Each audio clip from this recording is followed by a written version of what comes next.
and to share one of the beautiful experience of faith experience in Darsi is, there is a one village called Yerrovanapalli, where 270 Dalits families living, and there were around 60 landlord families.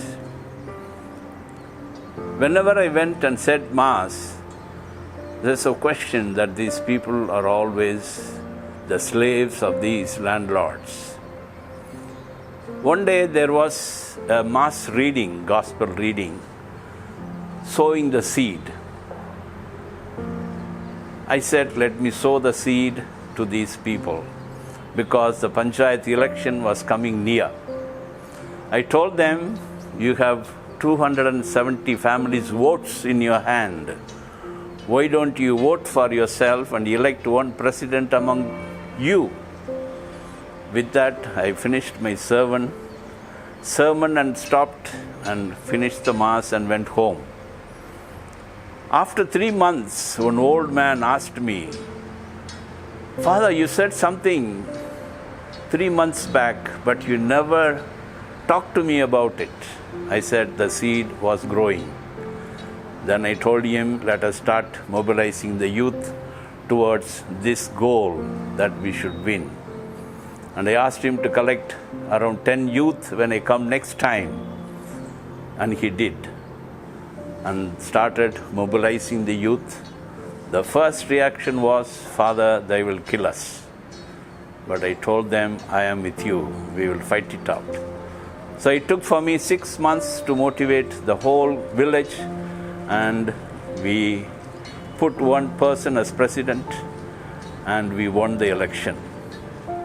But the happiness of the election was over in 10 minutes when the landlords burnt down the whole village of 270 huts in 10 minutes. People ran away into the nearby hillock, and the leaders came to my parish and told the story. I sank into my chair, asking God, what have I done wrong by giving power to my people? I took courage after a few hours, collected food for them from the hotels in Darsi, and sent the food in a van to the hillock, asked the people to be fed, and to bring tomorrow morning that we will start the dharna in front of the Tahsildar office.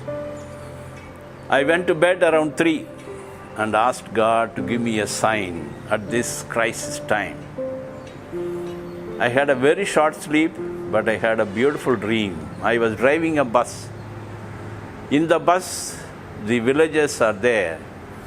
As I was driving, the bus slipped into a pond full of water. I didn't stop the bus, waded through the water, reached the other side of the bund and stopped the bus, got up from my driver's seat and pressed everybody's stomach to find out whether they swallowed water.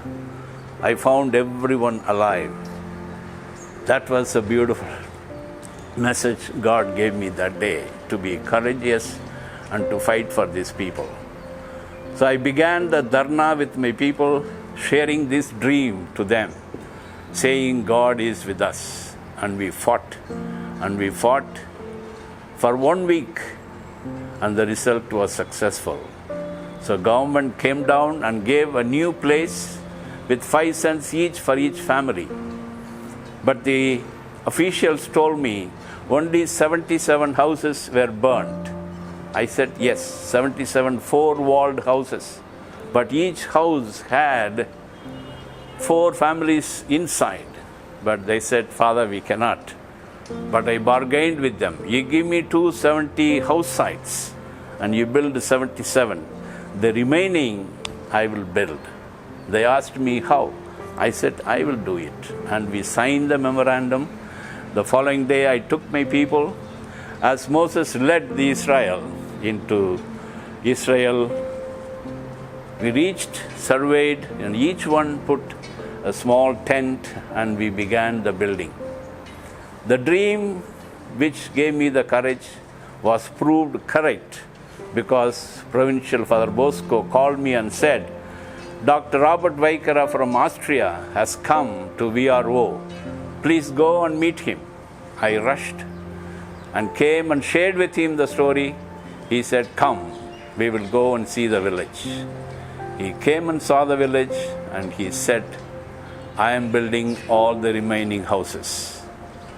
That's how the village Agnipuri, that we call as a village of fire, is established.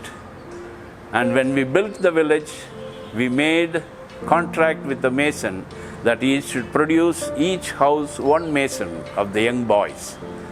So by the time we finished, every house has produced one mason.